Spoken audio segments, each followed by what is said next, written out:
Javier, ¿cómo te va? ¿Qué tal, Fernando? Gracias por venir, Javier. Un placer. Javier, ¿cómo te sonó? Ahora vamos a hablar de economía, pero sé que además tenés visiones muy particulares sobre distintos puntos de lo que nos pasa. ¿Cómo te sonó el presidente cuando hablaba del mérito y que el mérito no te hace crecer? Bueno, es un espanto. Verdaderamente es el... ¿Quién está en contra del mérito? El que es menos que mediocre. Además implica levantar los valores de la envidia, el odio, el resentimiento, y eso después constituye una serie de valores morales que derivan en un trato desigual frente a la ley, en el robo, que es lo que se llama la justicia social, y que ese conjunto de instituciones son los que hicieron que Argentina, de ser el país más rico del mundo, hoy sea 70 y en caída. No, interesante tu reflexión sobre el tema del mérito, que comparto plenamente. En economía, ¿también gana el que hace más méritos? Y me refiero, por ejemplo, a la Argentina posicionada en el mundo, ¿no? A ver, el punto es el siguiente. En un sistema capitalista vos solamente podés ser exitoso sirviendo al prójimo con bienes de mejor calidad a un mejor precio. Porque si vos no haces eso, la demanda te baja el martillo y vas a la quiebra. Es decir, lo que pasa es que justamente vos tenés que avanzar hacia la libertad. No por nada, aquellos países que son más libres son 9 veces más ricos que los reprimidos. Es más, te paso un dato adicional que es mucho más fuerte todavía, y es el hecho de que el decil más bajo de la distribución en el país libre está 11 veces mejor que su equivalente en el país reprimido, pero además gana el doble que el ingreso promedio del país reprimido, y por un formato de la distribución del ingreso, que log normal, chi cuadrado, llamala como quieras, son distintas formas que representan lo mismo, lo que vos tenés es que entre el 70 y el 80% las personas tienen menos que el ingreso promedio.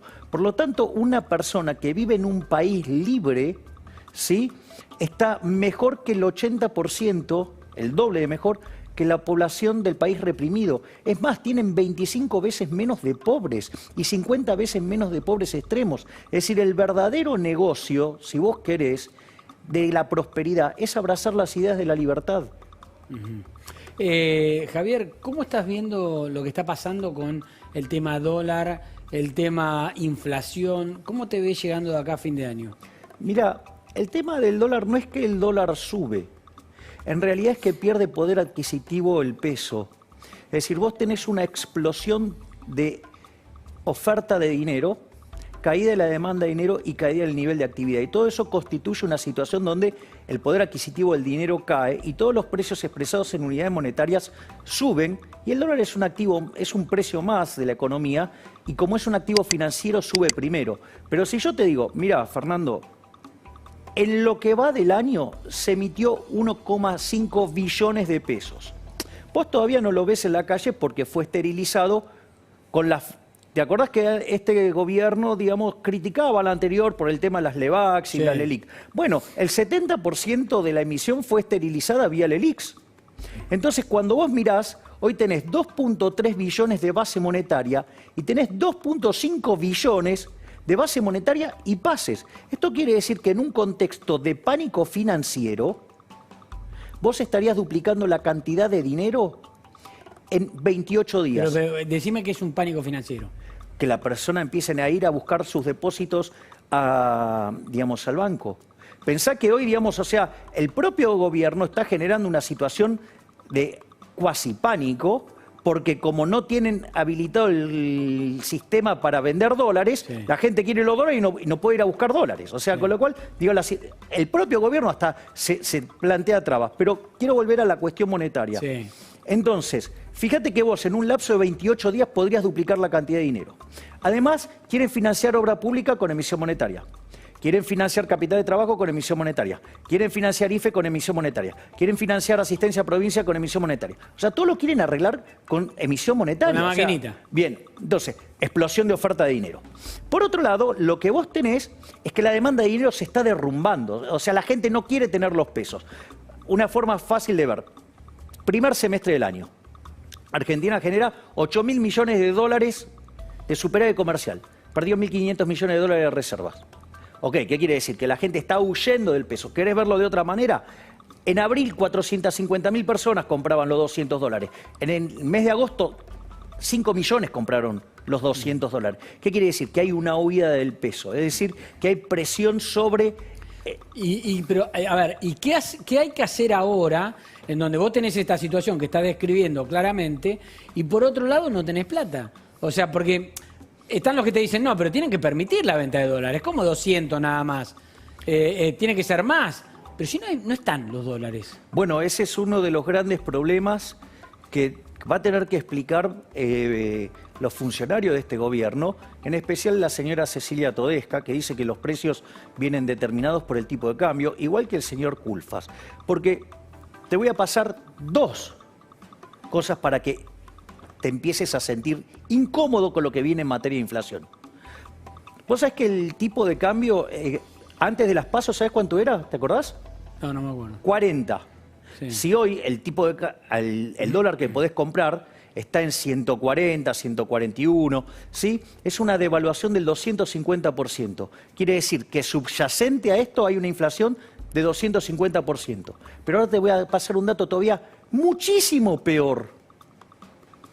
Cuando vos tomás los pasivos monetarios que tiene Argentina, que son 4,8 billones de pesos, las reservas netas son, ponele, siendo optimista, 2.000 millones de dólares. ¿Sabés cuánto es el ratio de conversión de eso? 1.400. ¿Me comprendés? Es decir, tenemos un descalabro monetario monstruoso. Es más, el gobierno que tanto festeja, que dice que la inflación viene baja, eso es mentira. Porque, ¿qué es lo que pasa? Suponete... Bueno, en teoría dio 2,7, ¿no? Sí, ok. Bueno, pero vamos a hacer esto. Vamos con este ejercicio. A ver. Hay un 40% del índice que está en cuarentenado. Sí. O sea, hay empresas que no operan porque están en cuarentena, por más que el gobierno frente al colosal fracaso sanitario lo niegue, ¿sí? Y quiera culpar a la gente de su error. Vos tenés que entonces el 40% está en cuarentenado, o sea, hay precios de hace 6, 7 meses. O sea que cuando vos esto lo actualices, eso va a pegar un salto. Después tenés 30% del índice que está o controlado o pisado. Ejemplo, las tarifas están pisadas. Y hay otras cosas que están controladas. Ejemplo, los bienes de primera necesidad, por ejemplo, lo que tiene que ver con la higiene, con la limpieza y todo eso. Y el 30% restante es alimentos y bebidas. Te voy siguiendo. ¿Y a dónde vas? Bueno, pero eso es un tercio del índice y solamente se está moviendo un tercio del índice y tenés 2,7 de inflación. Eso es 9% mensual. Entonces estás rondando entre 9 O sea, y vos 10. decís que ese 2,7 responde nada más que un tercio. Claro, entonces vos tenés una inflación que está en el orden del 9 al 10% mensual. Eso anualizado es 200. Eso es una hiperinflación moderna. ¿Vos decís que vamos a una hiperinflación? Definitivamente. Argentina va a la peor crisis económica y social de toda su historia. De hecho, los datos del... Pero pará, ¿vos decís que esto va a ser peor que el 2001? Peor que el 2002. En el 2002 la economía cayó 10,9%. La economía cayó 2,9%. Solo tomando las proyecciones del gobierno, este año el gobierno asume que ya vamos a caer poco más de 12%. Por lo tanto, vamos a estar peor. Es más, vos no estás viendo la suba del desempleo porque, suponete, tenés en 15 y puede estar llegando a 20. Pero ahora te hago una pregunta, Fernando. Un señor que trabaja en un bar de mozo, lo echan. ¿Vos creés que ese señor va a salir a buscar trabajo si están todos los bares cerrados?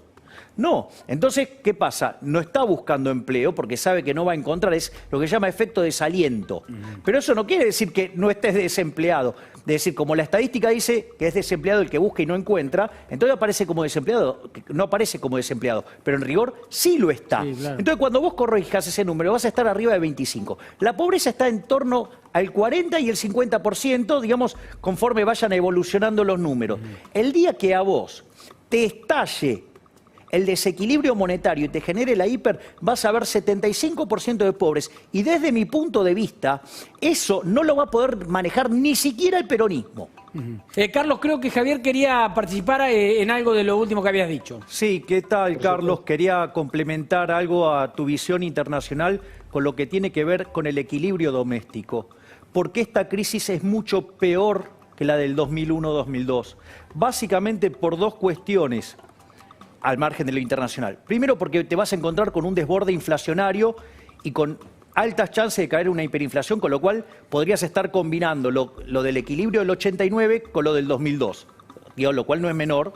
Y por otro lado, hay que tener en cuenta que durante la década del 90 vos habías tenido uno de los procesos virtuosos más importantes de la historia argentina en materia de acumulación de capital. Es decir, Argentina era un país que estaba fuerte productivamente. Sin embargo, Argentina ahora viene de un desastre a partir del kirchnerismo, que fue el continuo avance sobre la propiedad privada de modo indirecto, que destruyó el capital en Argentina. Por lo tanto, la capacidad de respuesta que tiene hoy Argentina es mucho menor. Y encima la están agravando, porque vos en el último tiempo tuviste un tremendo éxodo de empresas. Por lo tanto, la situación doméstica es muchísimo peor que la que teníamos para lo que era el 2001-2002. Javier, un acuerdo también debería ser consistente para la salida de la crisis económica. Bueno, ahí... Digo, entre las fuerzas productivas, me refiero a gremios, empresarios. Me parece que ahí, digamos, básicamente vos para salir tenés que tener una idea hacia dónde querés ir y más o menos, y vamos viendo, o sea, la única forma que podés salir es teniendo una visión, ¿sí? Porque ahora está el presupuesto. ¿Qué me va a decir? ¿Que tienen plan? No, no tienen, porque no tienen visión. No tienen visión. Vos tenés que tener una idea hacia dónde querés ir. Entonces, cuando vos tenés una idea hacia dónde querés ir, empezás no sé, tomar todas las fuerzas e ir en esa dirección. Y es así como se sale. Pero, ¿cuál es el problema? El problema es que la única forma que vamos a poder salir acá si tomamos el camino de la libertad. ¿Y qué es lo que está tomando este gobierno? Porque este es un gobierno liberticida. Es decir, este es un gobierno que desprecia la libertad. Este es un gobierno que desprecia al individuo, ¿sí? Y que pone en el colectivo todas las supuestas cosas buenas, cuando en realidad son todas cosas funcionales para perpetuarse en el poder. Entonces, lo que hay que tener es mucho cuidado, porque este gobierno está siguiendo la agenda del Foro de San Pablo, y el mejor ejemplo del Foro de San Pablo es Venezuela.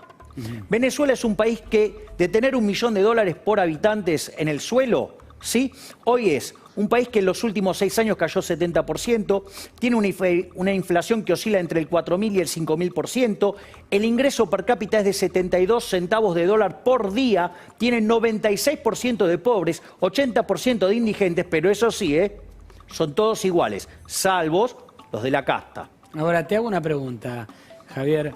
Se habla mucho de esto, de si nos vamos a parecer a Venezuela o no. Y después quiero también una reflexión de Rucauf sobre ese tema. Y ya cerramos, ¿no? Estoy medio apurado.